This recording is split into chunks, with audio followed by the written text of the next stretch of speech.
Welcome back to the Dave Letterman Show. Let's thank our first two guests, Will Ferrell and Sacha Cohen, for being on the show tonight.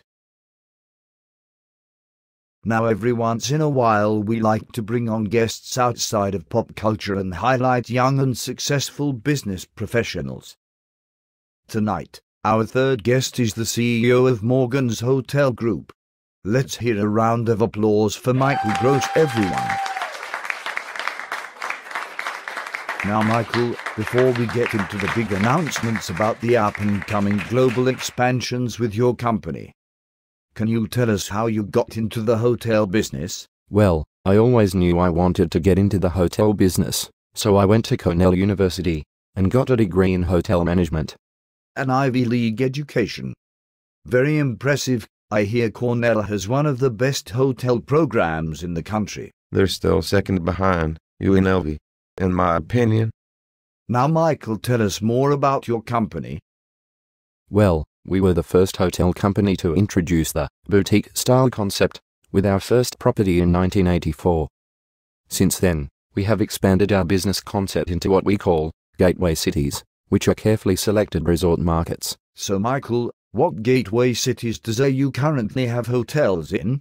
In the United States, we have hotels in New York, Miami, Boston, San Francisco and soon in Las Vegas. We have also expanded globally with international properties in London and Morocco.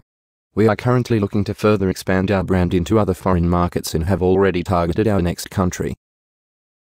Do you have a question, Mr. Cohen? Mr. Gross, did your company ever consider Kazakhstan? It is the greatest country in the world. All the other countries are run by little girls. The country is the #1 exporter of potassium, and other Central Asian countries have inferior potassium. There's nothing like interrupting an interview just to make a quote from your own movie. So sorry, Michael, for that rude interruption. So where is your company looking to expand? Possibly more hotels to your European portfolio? We actually looked at a number of countries in Europe, but in reality the most attractive market for our style of brand is in China. There is a huge demand for the kind of service we provide, and China's tourism industry is booming unlike anywhere else in the world. Is there something you would like to comment on, Mr. Farrell?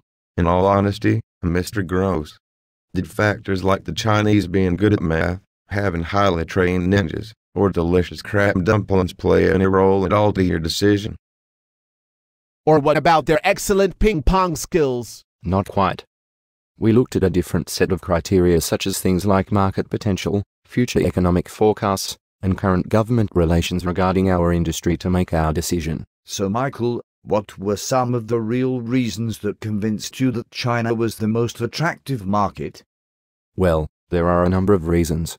For starters, China's economy has shown constant growth over the past few decades. The government has been committed in developing its hotel industry, and been very supportive to international hotel brands. Furthermore, there has been a noticeable increase in consumer spending of discretionary income on items such as luxury clothing, expensive hotels, and fancy restaurants. There has been quite a transformation in China, as the government has allowed for private business owners to operate freely, and have opened their doors to foreign investors and companies. Over the years, we have seen a variety of new businesses, from all different sectors begin to prosper in China, which has increased overall competition, and thus created a greater demand for a more high-qualified workforce with higher-paying salaries to match. But China for decades has been considered a third-world country. Where did the educated workforce come from? Actually, I would like to jump in, Dave. That is, if you don't mind, Mr. Gross. How about it, Mr. Farrell? People tend to forget about China's one-child policy. This policy has played a vital role in creating a more sophisticated workforce, with no social security to depend on. Many parents, especially in less populated areas, became very uncertain in how they would provide for themselves when they were too old to earn an honest income. These parents put a special concern into their child's education, so that one day their children could provide for them. By investing whatever money they had into their child's education, these parents were protecting their own future livelihood. This policy brought forth a new generation of college-educated, white-collar professionals, which met the expanding demand for a more highly skilled workforce. That is why there has been such an emergence in the middle class and discretionary spending in China.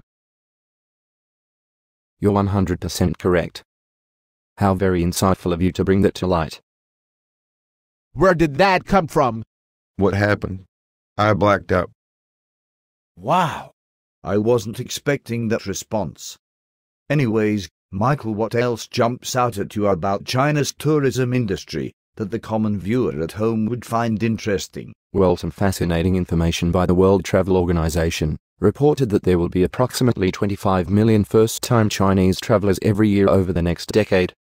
If you do the math, that is about 70,000 new travelers every day. Unbelievable. That is an amazing number of new customers.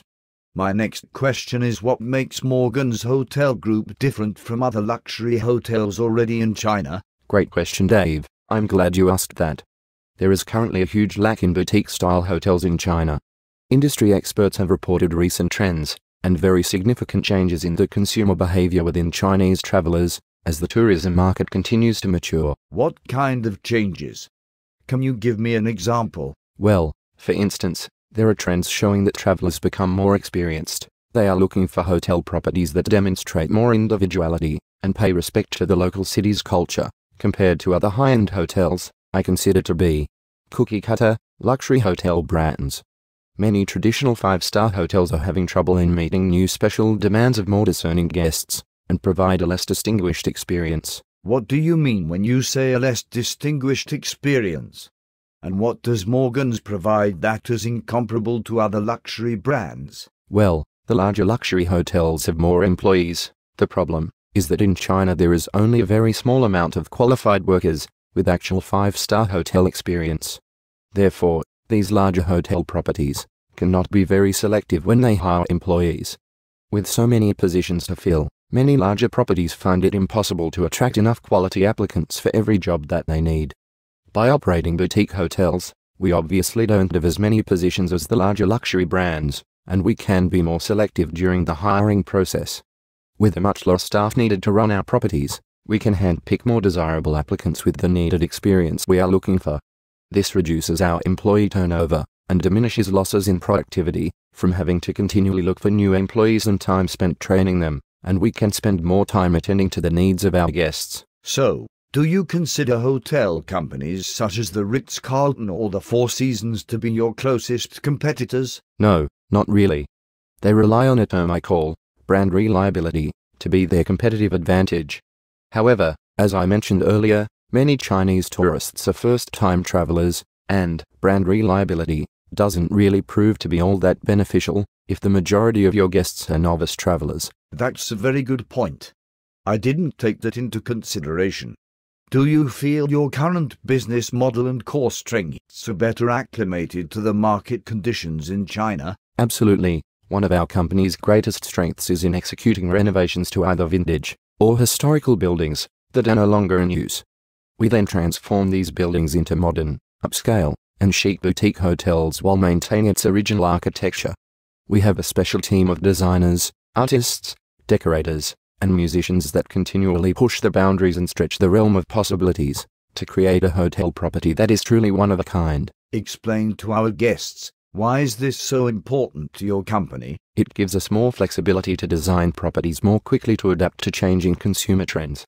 The Chinese traveler market is a rather new segment, and their demands and needs will continue to evolve as they become more experienced, and the trends that are popular this year in China may be irrelevant next year. Do you think that your company has benefited from waiting to enter China? It was greatly beneficial for us to have waited a few years before entering into China.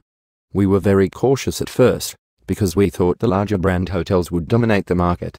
We assumed a large brand presence in either the United States or in Western Europe was crucial in attracting new Chinese travelers, because the Chinese seemed to be infatuated with Western culture and lifestyle.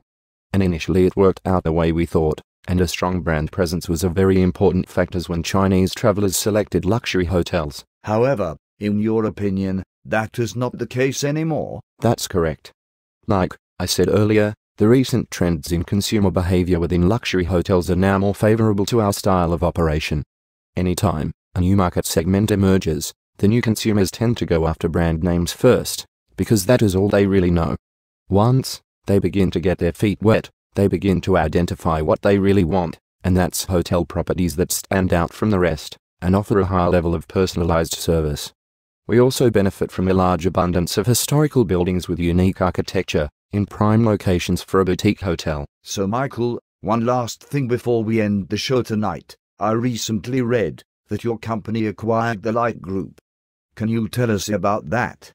And how has it added to your company's competitive advantage? The Light Group, which is based out of Las Vegas, is a management team that currently operates high-end nightclubs and upscale restaurants on the Vegas Strip. They have a proven track record of success in what is probably the most competitive city in the world for their industry. The acquisition helps us as we have brought in their experienced team of industry professionals to enhance our restaurant and nightclub concepts. They also have long-standing relationships with top-list celebrities, like Mr. Farrell. We will no longer be just a high-end boutique hotel, but as a venue with a hip and lively nightlife scene. This partnership will increase our brand exposure and enhance our overall perception on being on the forefront of incorporating the newest style and trends. Maybe, after the show, we can ask Mr. Gross to give us the homie hookup at some of the nightclubs in Vegas. Mr. Gross, I have one final question. Yes, Mr. Cohen. Why didn't you consider me to be a top-list celebrity? Are you crazy? I am a top-list celebrity, and you are not in my league. You belong in what I call the L-list celebrity club, along with Screech Powers and Kathy Griffin. Okay, you two, knock it off. I hope you enjoyed tonight's show and have a wonderful night.